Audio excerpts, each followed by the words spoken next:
speedways and a road course. Next three.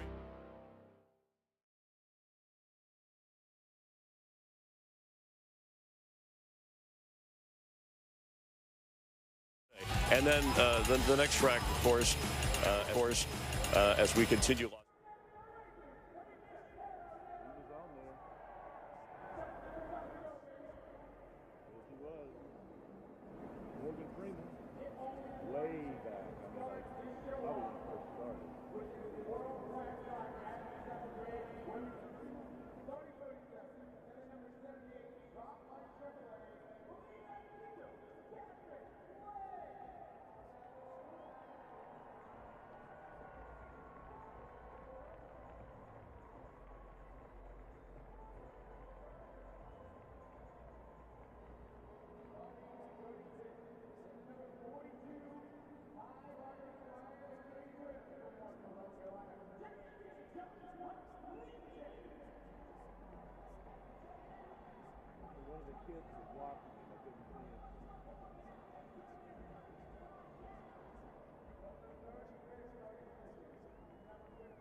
And say, Gary, it's so nice out here in Phoenix.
Hold it by hair, Eddie, as I go by you.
Ladies and gentlemen, at this time, we ask you please rise to your Raceday. Remove your hats and veterans render a hand salute as Blue Air Force Base presents our Indian stars. Here to offer today's dedication, please welcome to the 56th Armored Wing at Blue Air Force Base, Captain Daniel Starr.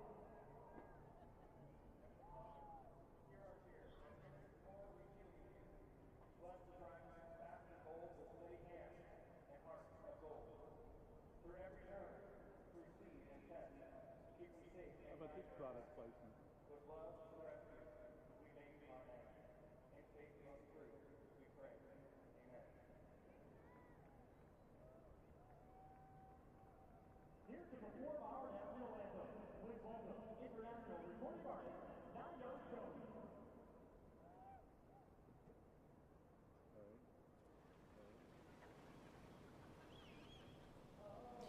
Oh, say, can you see by the dawn's early light what so proudly we hailed at the twilight's last gleaming, whose broad stripes and bright stars through the perilous fight o'er the ramparts we watched were so gallantly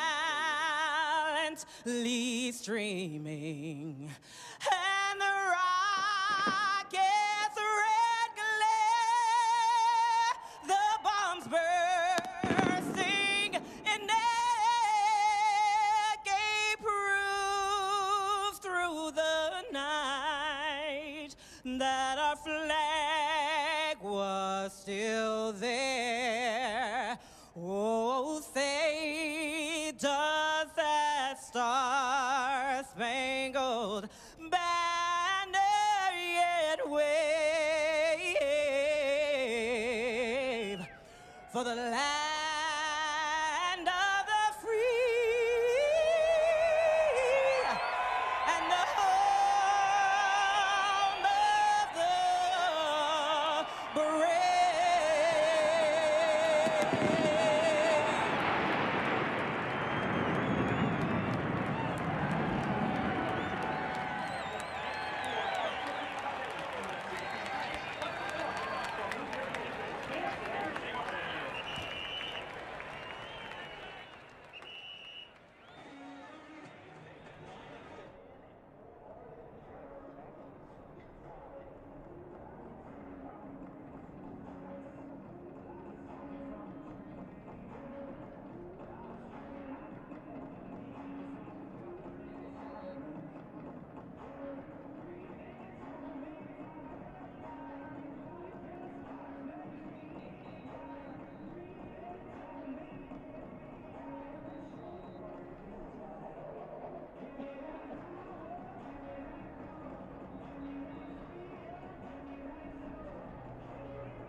started seeing that wall of fame.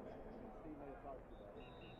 Well, Phoenix Raceway, the time has come. We are moments away from that.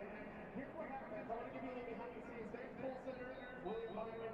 This is where they climb in the car, get strapped in, pull the belts tight, they check the instruments, and you can see in the background the grid gets cleared. But once the instruments are checked, they get the helmet on, they give the thumbs up, and that lets the officials know that we are getting ready to go. There's Joey Logano doing the same thing. And this is also the last time that the drivers can hear you screaming loud. So the count of three, let's step into the battle. 3, 2, 1. Enjoy the race.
Will throw at you.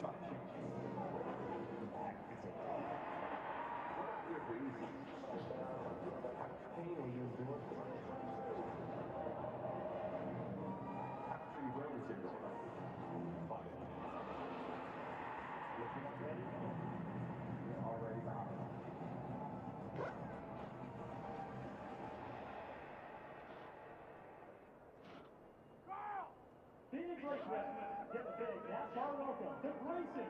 He comes to us from Shriners Children's Hospital as an international patient ambassador. But today, he is our grand marshal, ready to say the most famous words in motorsport. Take it away, Grayson. I know I'm ready. I know you're ready. So I only have one thing to say. Drivers, start your engines!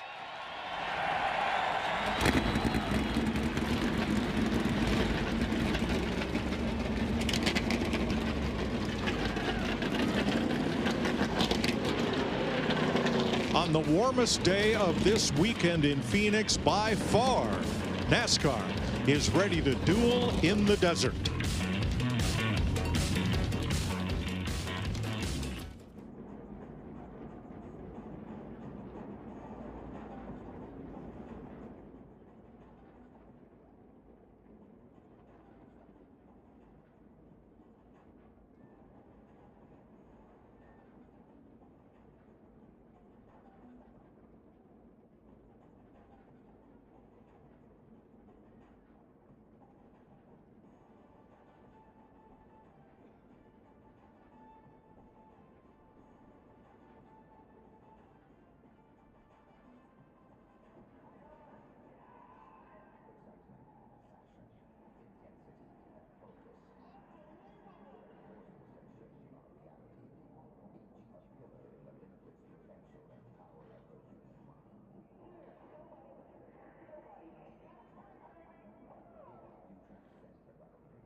Welcome back to the Shriners Children's 500 on FS1. 6 straight weeks will be on FS1 for you.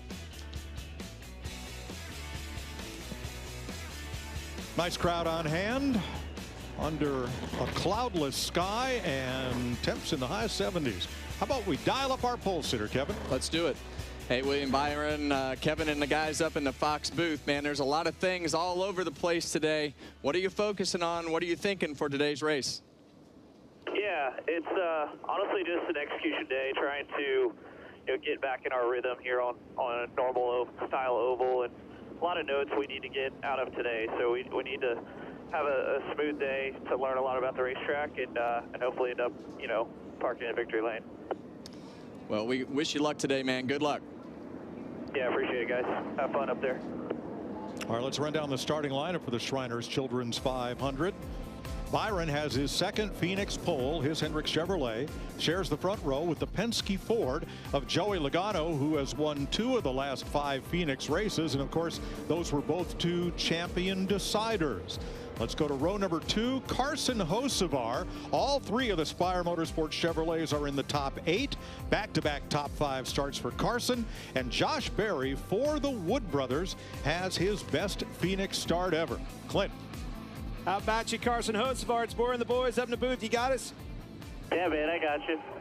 Man, great start to the season for Spire Motorsports. You in particular, another good run right here, starting position 3rd. Tell me about your outlook for today's race. Yeah, man, we'll be able to start up front. Like, hopefully we can keep those reds on the box for when we need them. This Spider's Chevrolet is really good. It's first time with me. You know, first time with Spire Motorsports with them. They got over 100 employees here. It's awesome. You know, this car looks great. You know, all the men and women at Spire have done such a great job, not even just only on the 77, like you said, but to be able to put 3 cars in the top 8 qualifying, no strong, or, you know, no tough or no easy feat. So the fact we're able to do that, especially have the 77, lead the charge, be up front, you know, and have a shot to win a race already this year, but hopefully we have another good day today. Well, man, it looks good on you. Go out and get you one, all right? Thanks, good. Appreciate it. All right, row 3 with his second top 5 start of 2025, Eric Jones and Chase Elliott. Row 4, we've got Michael McDowell with his best Phoenix start and Justin Haley with his best start since 2023. Speaking of good starts, going right to Tyler Reddick, row 9, finished top 3 in 2 of the first 3 races this year, and is outside. Denny Hamlin, his owner. Next row is Christopher Bell. Man, talk about hot. Won the last 2 races, and then we got Ryan Blaney. Here's Regan Smith. Well, Mike Clint's right. Talk about hot. Christopher Bell has been absolutely on fire as of late. Of course, the last 2 races winning. With those wins comes the opportunity today to win 3 in a row, something that does not happen very often. 2021, when Kyle Larson did it the last time. This racetrack for him, a very good one. He's got 6 top 10s in the last 8 races. He won the most recent spring race here last season in that same 20 car. Keep an eye on Christopher. They did tell me the car was just a little off initially in practice. They got that refined quick. They feel good about the opportunity for the 20 car to get another win. Thanks, Regan. Starting lineup on the left side of your screen, and shotgun on the field, Catherine Legg, becoming the first woman to start a Cup race since 2018. Jamie Little caught up with her before she hopped aboard her number 78. And Catherine Legg is one of the most experienced women in all of motorsports today, trying something new. So what are your personal expectations and goals for today as you make your debut? You know what, I just want to have a solid race, finish all the laps, show the other drivers the respect that they deserve, and just learn as much as possible in the hope that I do a good, competent job. Like, I don't think I'm out there to take any risk today. I just want to finish and get the experience so that I get the opportunity to do more. Good luck to you today. Catherine Legg becomes just the 17th woman to start in a NASCAR Cup Series race. Well, her single lap of qualifying yesterday was the fastest lap that she had turned all day. Let's take a closer look at today's tire choices with our crew chief, Larry McReynolds. Well, Mike, drivers and teams, they have so much to deal with. It's this 1 mile racetrack, 312 laps, 312 miles. And yeah, you guys have been talking about it throughout the pre-race. Hard, soft tires. So let's go to our Toyota cutaway car and let's take a look at what the major difference truly is. We're actually going to use 2 of our Toyota cars. Now, the white Toyota, it has the hard yellow letter tires. The red one has the option, the softer tire, the red letter tire. But what truly is the difference? It's not necessarily top-end straightaway speed. It's down in the middle of the corner, mid-corner speed, where the driver is looking for the most grip. The harder yellow tire, when they're brand new, will be about 107 miles per hour. The softer red on the red Toyota will be about 150 miles per hour. That's 8 miles per hour faster. Think about it. That's twice a lap. That equates to a half to 3/4 of a second per lap when they're new. Guys, we know the red tires are going to be faster, but the question, how will they be on the long run versus that harder yellow letter tire? Well, and that is exactly what we need to learn. These things are going to be faster, up to a half a second faster. That means you got to be able to move around, be maneuverable on the racetrack, and make some passes. But how long will they last? When they're softer, that means they wear out quicker. They go faster, and probably somewhere around 40 laps, Kevin, is what we saw yesterday. They start to wear out, and those times fall off. But it is a lot warmer today. Yeah, and that warmer is going to make that crossover point pretty interesting, where the softer and the harder tires kind of cross over from a lap time standpoint. But we heard Kyle Larson say it in a pre-race. That softer tire, it fixed all my handling problems. Each team will have 6 sets of primary tires sitting and 2 sets of the softer option tire. Stage length 60, 125, and 127. It's going to get up to 78 degrees here today. That's 10 degrees warmer than it was in yesterday's practice and qualifying. Well, Phoenix is a unique oval because of the dog leg. Back when they used to have an outfield road course, it re-entered at that point. Yeah, and it's good for the chiropractor, too. Yeah. Usually on Monday, your back hurts, but it's definitely 50 feet shorter, and you have to use this on the restarts. You need to cut that dog leg and get yourself in a position to not only protect yourself, but maybe gain some spots. What do today's drivers think about that? I do not cut the dog leg most of the time. You have to cut the dog leg because it is a little bit faster. On restarting the race, everyone's going to cut it? At the end of the day, in the race, you're going to have to do it anyway. I cut the dog leg if it's somebody I'm trying to pass. Our team tells us not to. Damages the car. But I will do it. An honest man. Well, you can't worry about it, Mike. Nope. You have to be able to go down there, and yeah, it might break the floor, it might rip the rub blocks off, it might do some damage to the bottom of the car. But it's an advantage. Do you want the track position or not? Yes, sir, I do. Be mindful though on this start. Cross that line before you elect to go down there and cut that track off on that dog leg we speak of. Everybody, sometime every year, somebody gets bit by that. William Byron, the pole sitter, chooses the inside. He is on the gas, and we are under green in Phoenix. Didn't take them long. Here they come. Fighting hard for this clean air track position. You'll see that Byron and Logano, that's going to be a battle.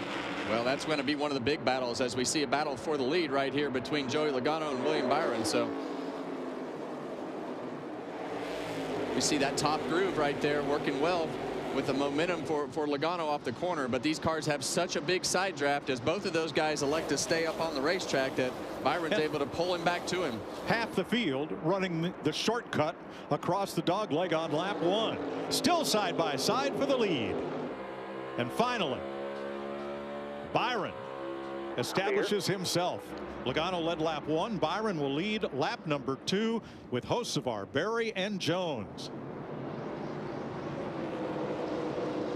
Not only do they cut that off when they get down here in 1 and 2, look at the difference when they cut that off it makes, but they really use the apron early on these tires. See them cutting way down on the apron off the racetrack.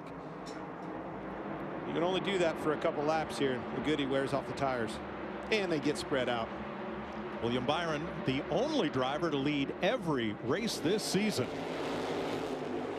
There we see what is one of the cars that we think is going to be really good today, and that's the 9 of Chase Elliott. As you see him take that shortcut, clip right against the wall. That's as short as you can cut it. That's as short as you can cut it. But you see he can't get all the way back up on the racetrack to get that good angle into the corner, and it allows Tyler Reddick to drive right by him. Well, we had an incident yesterday in the Xfinity race. Austin Hill was following close behind another competitor, and he actually hit the inside wall. Look out. Who's going to lift? None of them. We're still 3 wide. Wow. Still 3 wide. And on the back straightaway, a car in trouble. And caution is out at lap number 4.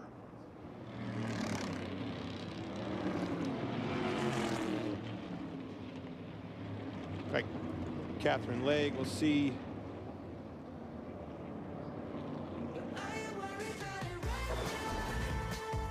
Here it is, caution on lap 4. Catherine Legge's car gets loose and goes around, coming off turn number 2.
Welcome back to Phoenix. Beautiful day for a race. Temps in the high 70s, cloudless sky. Larry Mack getting some work done in the garage area pre-race. During this caution, Chase Briscoe and Alex Bowman were on pit road. Catherine Legg also came in after that spin coming off turn number 2 to bring us the first caution flag. Here's her description of what happened. Hey guys, I'm sorry. I'm so tight. I have so much wheel in it that it goes loose on exit, but it's because I'm so tight.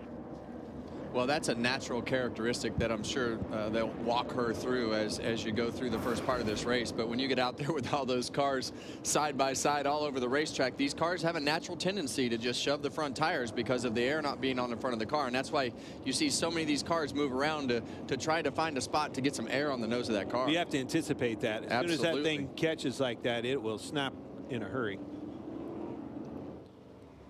So today we'll be right along with Joey Logano, the Hunt Brothers Pizza Cam, on the defending NASCAR Cup champ.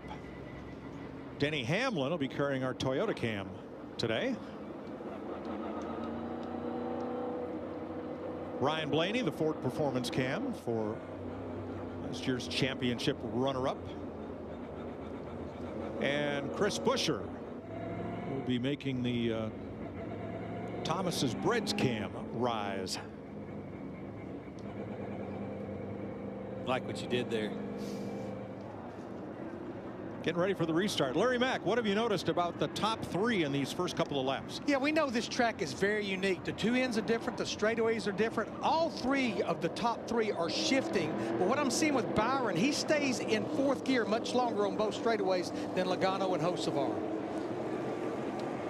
William Byron on the inside of Joey Logano will lead us back to green as we complete lap 9.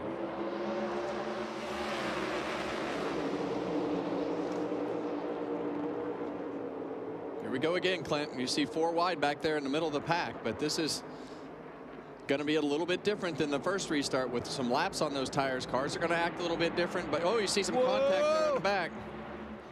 They got it. Those guys turned around. They didn't get through that, Kevin. Stenhouse is around. Yeah, we got bumped and turned. Yeah. Did not hit anything. You did get bumped. You did get bumped and you did get turned, and that's they were right. 3 or 4, maybe 5 wide back there. And that's what I was saying. These cars are not going to act the same as they do on sticker tires. Cuts are around as well. Let's go back and take a look at that. Yeah, and you're going to see a car on the apron just come up and get into the side of the 47. It's just when you get down there on that flat, that thing will start shoving the front, and then like happened in the first incident. It's pretty much all of this. Custer gets loose down there, gets in to Gilliland there, who then gets into Stenhouse, spins back down across the racetrack, catches Custer in the right rear. Lucky they all got through that. Bowman even got clipped a little bit in that right rear. Keep an eye on that toe link. Cautions breed cautions in Phoenix.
I was one car off.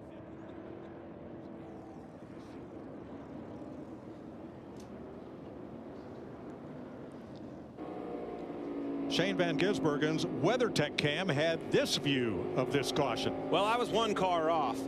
That's the 4 car into the 41 car into the 34 car into the 47 car. That's what happened. I missed the 4 car the first time.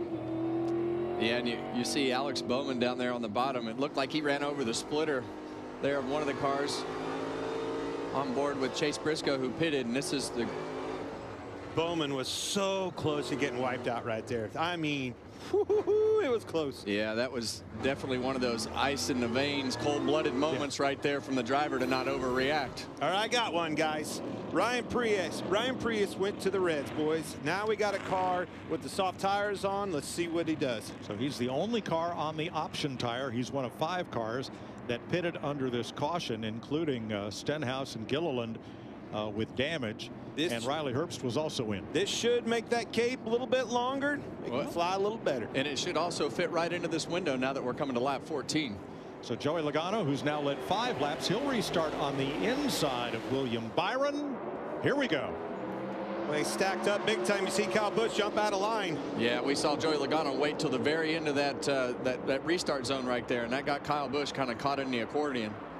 Here we go again, Clint. 4 wide already. We'll just make it 5 right there. Back to 4. Whoa, very tight quarters with Haley, it looks like, and Blaney. Haley backed out of the gas, thought better of it. Oh, didn't like that. Boy, rush hour on the 101 or the 202 or I-10, you choose. 4 wide again.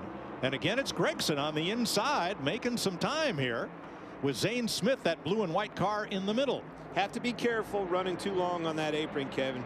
Wears a lot of tire off you're going to need on a long run. Well, you might get away with it for a couple laps, but you still have to do it because it's the easiest time to make up that track position. As you see him 3 wide again here through 3 and 4. There's another way to gain a little track position the easy way. 8 tires turn better than 4.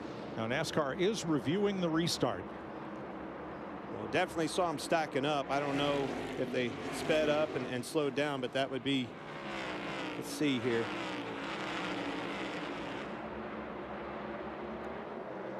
I think it was just Logano waiting until the end of the zone. Everybody trying to anticipate it. Oh, below the yellow line prior to start finish for Joey Logano is what we're hearing from NASCAR. They're going to post him. That's huge. Yeah, and I didn't really see that there right off the bat. And there's the official up on the box. Oh, the yellow line too soon. All right, so you can't cross the yellow line before the start-finish line. No way. Well, right there.